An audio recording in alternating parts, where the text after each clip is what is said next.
अस्सलाम वालेकुम। कभी सोचा है कि पाकिस्तान में मौसम अचानक इतना शदीद क्यों हो जाता है? कभी ऐसी गर्मी के जान निकल जाए और ज़मीन सूख जाए, तो कभी ऐसी बारिशें कि सब कुछ बहा ले जाएं।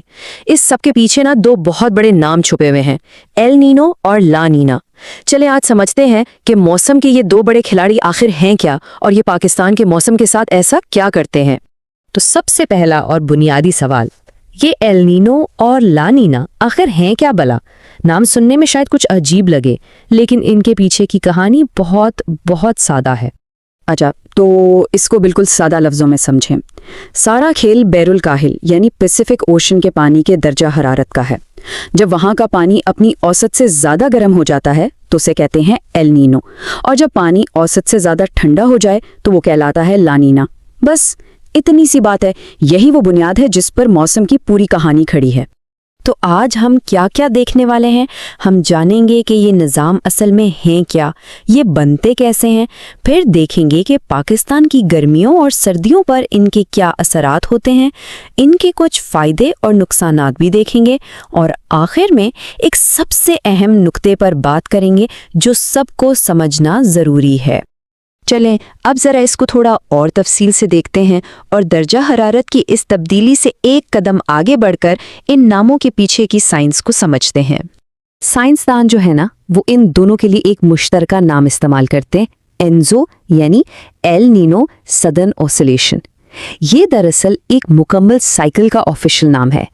इसमें सिर्फ समंदर के पानी का टेम्परेचर नहीं, बल्कि फिजा में होने वाली तब्दीलियां भी शामिल होती हैं।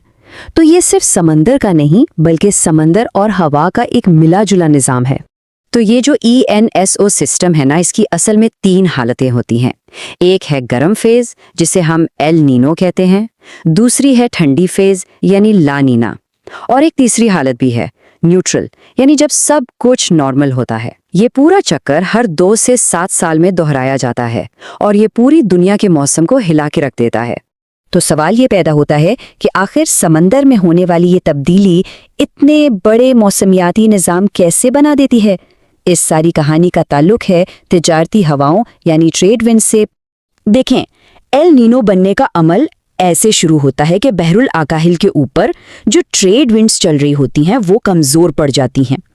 अब जब हवा कमज़ोर होती है तो समंदर की सतह का गर्म पानी मशरिकी तरफ यानी जनूबी अमेरिका की तरफ खिसकना शुरू कर देता है।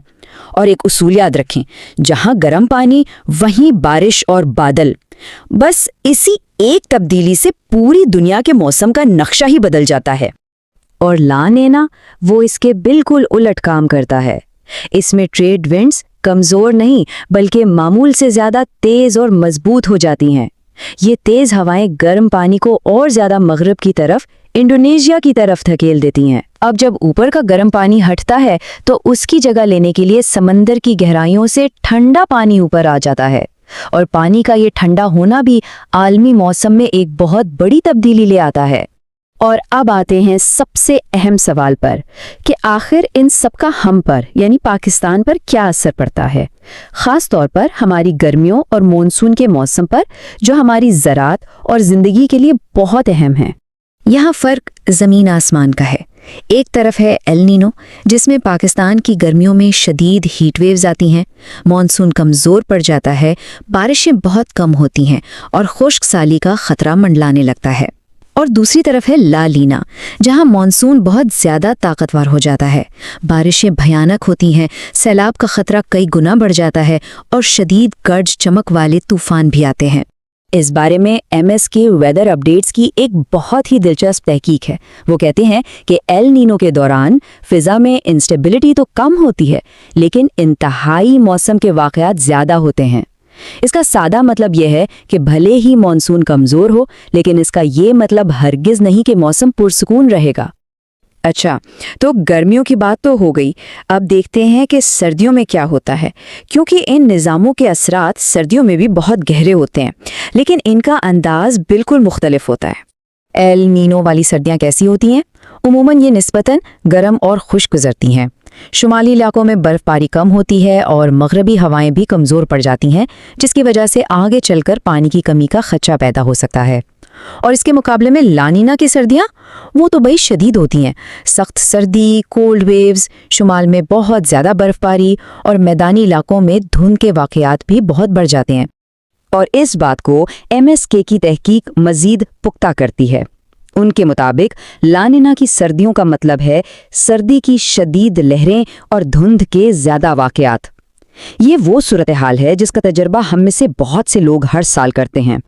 اچھا، تو یہ سب سننے میں کافی منفی لگتا ہے، لیکن کیا ان کا کوئی فائدہ بھی ہے؟ چلیں ایک متوازن نظر ڈالتے ہیں کہ ان موسمی نظاموں کے پاکستان کے لیے کیا فائدے اور کیا نقصانات ہیں۔ پہلے ایل نینو کو دیکھتے ہیں۔ ہاں، اس کا ایک فائدہ یہ ہو سکتا ہے کہ کچھ علاقوں میں سیلاب کا خطرہ کم ہو جاتا ہے اور خشک موسم کچھ خاص فصلوں کے لیے اچھا بھی ہو سکتا ہے۔ لیکن اس کے نقصانات کی لسٹ دیکھیں، شدید گرمی، خشک سالی، پانی کی قلت اور فصلوں کو بہت بڑا نقصان۔ اب لانینا کو دیکھیں تو اس کا فائدہ یہ ہے کہ ڈیموں اور زراعت کے لیے پانی زیادہ دستیاب ہوتا ہے، لیکن اس کا نقصان کتنا بڑا ہے؟ شدید سیلاب، شدید سردی، انفراسٹرکچر کی تباہی اور دھند کی وجہ سے نظام زندگی کا مفلوج ہونا۔ تو اس سارے گفتگو کا نچوڑ کیا ہے؟ وہ کون سی سب سے اہم بات ہے جو ہمیں اس پوری بحث سے سمجھنی ہے؟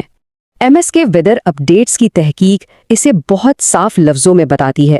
ایل نینو کا مطلب ہے گرمی جمع خشک سالی جمع کمزور مونسون، جبکہ لا نینا کا مطلب ہے سردی جمع شدید بارش جمع طاقتور مونسون۔ سیدھی بات یہ ہے کہ دونوں ہی نظام معمول کے موسم کو خراب کرتے ہیں، اور پاکستان میں شدید موسم کی یہ سب سے بڑی وجوہات ہیں۔ اور یہی وہ سب سے اہم پیغام ہے جسے سمجھنا ضروری ہے۔ یہ دونوں نظام موسم کو بیلنس یا متوازن نہیں کرتے، بلکہ یہ اسے انتہا کی طرف دھکیلتے ہیں۔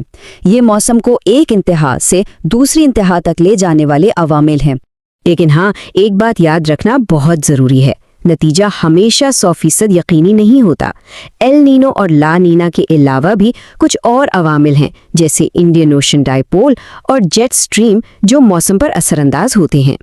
یہ سب جاننے کے بعد اب سوال یہ پیدا ہوتا ہے کہ جب ہمیں معلوم ہے کہ موسم ان انتہاؤں کی طرف جا سکتا ہے، تو ہم ان کا سامنا کرنے کے لیے کتنے تیار ہیں؟